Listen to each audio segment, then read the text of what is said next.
નમસ્કાર, નજર ન્યૂઝમાં આપનું હાર્દિક સ્વાગત છે। હું આપની સાથે અજય વાઘેલા। આવો જોઈએ આજના મુખ્ય સમાચાર। ચાણસદ ગામે ભગવાન રામની ભવ્ય શોભાયાત્રા નીકળી હતી। સમગ્ર દેશ ભગવાન રામના રંગમાં રંગાયા છે। ગામોગામ તથા શહેરોમાં શ્રી રામના નામ સાથેનો ભગવો ધ્વજ લહેરાઈ રહ્યો છે।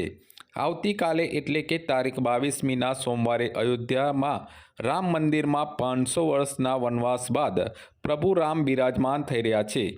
લોકોમાં અનેરો ધર્મોલ્લાસ છવાયો છે। ઠેર ઠેર શોભાયાત્રાઓના કાર્યક્રમોનું આયોજન કરવામાં આવ્યું છે। શહેરોથી લઈ ગામડાઓમાં પણ શણગાર કરવામાં આવ્યા છે। ત્યારે પાદરા તાલુકાના શાંતિનું ધામ પ્રમુખ સ્વામી મહારાજના જન્મસ્થળ ચાણસદ ગામમાં પણ રામ ભક્તિમાં લીન થયું છે અને ભગવાન રામલલ્લાની શોભાયાત્રા નીકળી હતી, જે ચાણસદ ગામના સનાતની ધર્મના લોકો જોડાયા હતા। આ શોભાયાત્રા સમગ્ર ગામમાં ફરી રામજી મંદિર ખાતે પૂર્ણ થઈ હતી। જય શ્રી રામ।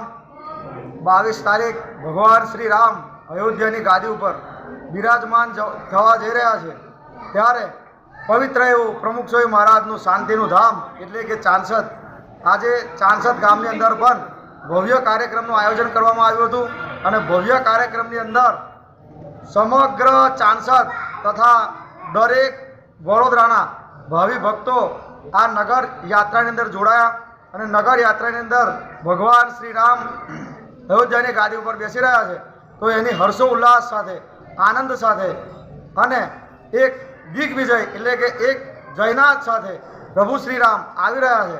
દિવાળીની અંદર જેમ આપણે દીપ ઉત્સવ કરીએ છીએ, એવી જ રીતે દરેક જણના આનંદ, દરેક જણના મનની અંદર દિવાળીના દીવા પ્રગટ થઈ રહ્યા છે, એવો આનંદ દરેક જણના જીવનમાં છે। શોભાયાત્રાની અંદર પણ ઘણો એવો આનંદ આવ્યો। શ્રી રામચંદ્ર ભગવાન કી જય। રામચંદ્ર ભગવાન કી જય।